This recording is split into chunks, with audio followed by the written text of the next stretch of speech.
नमस्कार दोस्तों, आज की इस वीडियो में हम क्लास 8 का प्रश्नावली 9.2 का प्रश्न क्रमांक हम 5 से बनाना शुरू करेंगे। तो शुरू से अंत तक बने रहिएगा। तो चलिए सबसे पहले हम प्रश्न क्रमांक 5 को बनाते हैं। देखिए बाबू, प्रश्न क्रमांक 5 बोल रहा है कि समबाहु त्रिभुज का क्षेत्रफल ज्ञात कीजिए यदि उसकी भुजा जो है 3x² है। तो सबसे पहले हम समबाहु त्रिभुज समझ लेते हैं कि किसे कहते हैं। समबाहु त्रिभुज में क्या होता है, इसकी तीनों भुजाओं क्या होती है, बराबर होती है, उसे ही हम लोग समबाहु त्रिभुज कहते हैं। ठीक ना। जैसे कि मान लीजिए ये इस प्रकार से होगा, ये इस प्रकार से होगा और ये नीचे आएगा, है ना। तो ये जो होता है तीनों भुजा क्या होता है बाबू, आपस में बराबर होता है। तो इसे ही हम लोग क्या बोलते हैं, समबाहु त्रिभुज। जिसमें से कह रहा है कि उसकी जो भुजा है 3x² है। तो मान लीजिए कि अगर ये भुजा अगर 3s² है तो ये भी भुजा क्या होगा बाबू, आपका 3x² होगा। ये भी भुजा क्या होगा, तो आपका 3x² होगा। तो हम लोग को बताना है फाइनली कि समबाहु त्रिभुज का क्षेत्रफल ज्ञात करना है हमको। ठीक ना।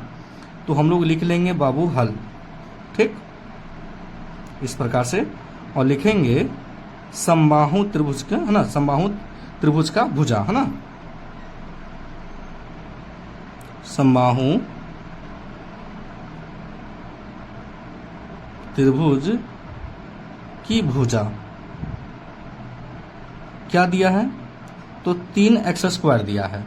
तो हम लोग को निकालना है समबाहु त्रिभुज का क्षेत्रफल। तो नीचे से लिख लेंगे, इसलिए समबाहु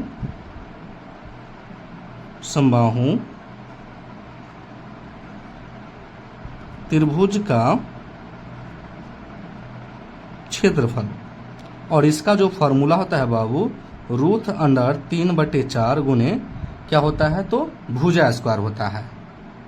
ये आपको याद रखना है, ठीक ना। चलिए, तो हम लोग लिखेंगे √3 बटे में दिया है 4 तो लिख लेंगे 4, गुना है तो गुना, अब भुजा क्या दिया है, तो 3x² दिया है तो हम लोग लिख लेंगे 3s²। उसके बाद इसके पास वर्ग है तो हम लोग वर्ग कर देंगे। तो लिखेंगे √3/4, ठीक, लिखेंगे फिर गुना। अब √, जो है दूसरी 3x² को 2 बार गुना करना है, ठीक ना। तो लिख लेंगे 3x² गुना 3x², ठीक। तो लिखेंगे √3/4, संख्या को संख्या वाला के साथ गुना कीजिए, है ना। तो 3 तिया क्या हो जाएगा बाबू, 9 हो जाएगा। कोई दिक्कत यहाँ तक, कोई दिक्कत नहीं। अब देखिए x² का गुना x² में करेंगे, है ना। तो देखिए x का गुना जब x में कीजिएगा तो क्या रहेगा, x रहेगा, और ऊपर वाला पावर वाला आपस में जुड़ जाता है, ठीक ना। अब हम क्या करेंगे, 9x⁴ का गुना हम लोग √3 में कर देंगे, है ना। तो पहले हम 9 लिख देंगे, उसके बाद लिख देंगे √3 और उसके बाद लिख देंगे x⁴ और बट्टे में क्या है 4 तो लिख देंगे 4। और यही जो आंसर है बाबू मेरा राइट आंसर है। तो आई होप कि ये क्वेश्चन बहुत ही अच्छे तरीके से आपको समझ में आ गया होगा। अब चलिए प्रश्न क्रमांक हम 6 को सॉल्व करते हैं।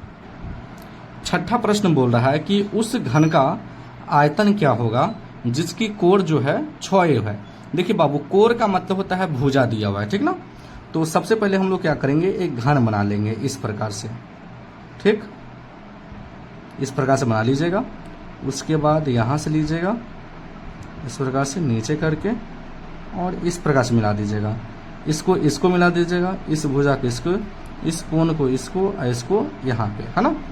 तो यहाँ पे जो कोण दिया है ना, कितना दिया है बाबू, 6a दिया है। तो अगर ये भुजा 6a है तो ये भी भुजा 6a होगा, ये भी भुजा 6a होगा, ये भी भुजा 6a होगा, ये भी भुजा क्या होगा बाबू, 6a होगा, है ना। तो उतना लिखने की कोई आवश्यकता नहीं है। तो हम लोग डायरेक्ट लिख लेंगे हम लोग हर, ठीक ना। और लिखेंगे घन का कोण, है ना। क्या लिखेंगे बाबू, घन का कोण। कोण का मतलब क्या होता है बाबू, तो भुजा होता है ना। क्या दिया है, तो आपका दिया है 6a दिया है। तो हम लोग को निकालना है घन का आयतन। तो नीचे से लिखेंगे, इसलिए घन का आयतन। तो घन का आयतन का आपका फॉर्मूला याद होगा।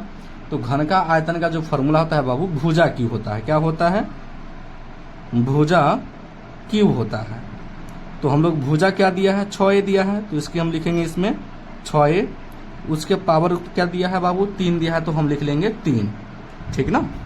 अब हमको क्या करना है, 6a को 3 बार गुना करना है, तो लिखेंगे 6a गुना 6a गुना 6a, है ना। तो देखिए 6 और 6 को गुना करेंगे तो 6 36 और 36 छके, है ना, क्या हो जाएगा बाबू, तो 216 हो जाएगा, है ना। और ए को जब गुना करेंगे तो ए 3 बार है, तो ए के पावर क्या आ जाएगा बाबू, तो 3 आ जाएगा। और यही मेरा फाइनली आंसर हो गया। तो ये भी क्वेश्चन आपको बहुत ही अच्छे तरीके से समझ में आ गया होगा। अब हम चलिए, है ना, 7वें सवाल को सॉल्व करते हैं। देखिए बाबू, 7वां सवाल बोल रहा है कि यदि एक कलम का मूल्य x² y हो तो y² x कलम का मूल्य ज्ञात कीजिए, है ना। तो हम लोग लिख लेंगे पहले बाबू हल, ठीक। तो यहाँ पे बोला है कि एक कलम का मूल्य, क्या लिखेंगे, एक कलम का मूल्य क्या है, तो x² y है। तो हम लोग को बोला है कि y² x कलम का मूल्य ज्ञात कीजिए, है ना। तो हम लोग लिखेंगे y² x कलम का मूल्य, ठीक ना। तो ये जो दिया है x² y, इसमें हम लोग क्या करेंगे, y² x का गुना कर देंगे और मेरा आंसर आ जाएगा, है ना। तो लिखेंगे y² x। अब देखिए गुना हमको करना है, तो x² का पावर यहाँ पे 2 है और इसका कुछ पावर नहीं है तो 1 होगा, समझे बात। तो x का गुना जब करेंगे तो क्या आएगा बाबू, x आएगा। इसका पावर 2 है, एक का पावर 2 है ना, माने 1 है ना। तो 2 1 क्या हो जाएगा बाबू, आपका 3 हो जाएगा। अब देखिए y से y का गुना करेंगे तो यहाँ पे y का पावर 2 है, लेकिन y का पावर यहाँ पे कुछ नहीं है तो 1 होगा। तो y से y का गुना करेंगे तो क्या आ जाएगा, y आ जाएगा। अब पावर 2 और 1 क्या हो गया बाबू, आपका 3 हो गया, है ना। तो x³ और y³ आंसर आ गया, ठीक ना। यही मेरा राइट आंसर है। तो ये भी क्वेश्चन जो है आपको बहुत ही अच्छे तरीके से समझ में आ गया होगा। अब चलिए हम लोग 8वें सवाल को सॉल्व करते हैं। देखिए बाबू, 8वां सवाल बोल रहा है, यदि कोई व्यक्ति x²/2 किलोमीटर प्रति घंटा की चाल से, है ना, चाल चल रहा हो तो 2 घंटे में वह कितनी दूरी तय कर लेगा। कहने का मतलब कोई जो व्यक्ति है 1 घंटा, है ना, 1 घंटा में जो तय जो करता है, दूरी जो दिया है x²/2 किलोमीटर प्रति घंटा दिया है, तो हम लोग को बताना है कि वो 2 घंटे में कितने दूरी तय करेगा। माने कि 1 घंटा में जो कोई व्यक्ति है x²/2 किलोमीटर प्रति घंटा चलता है, समझे बात। तो हम लोग को बताना है कि 2 घंटे में वो कितना दूरी तय करेगा, है ना। तो हम लोग आसानी से निकालेंगे। पहले आपको लिख लेना है हल, ठीक।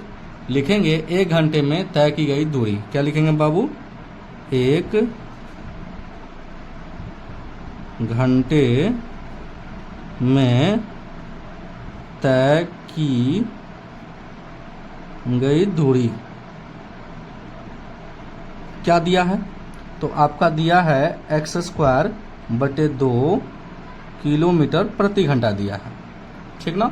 तो हम लोग को बताना है कि 2 घंटे में कितना दूरी तय करेगा। तो लिखेंगे इसलिए 2 घंटे में तय की गई दूरी।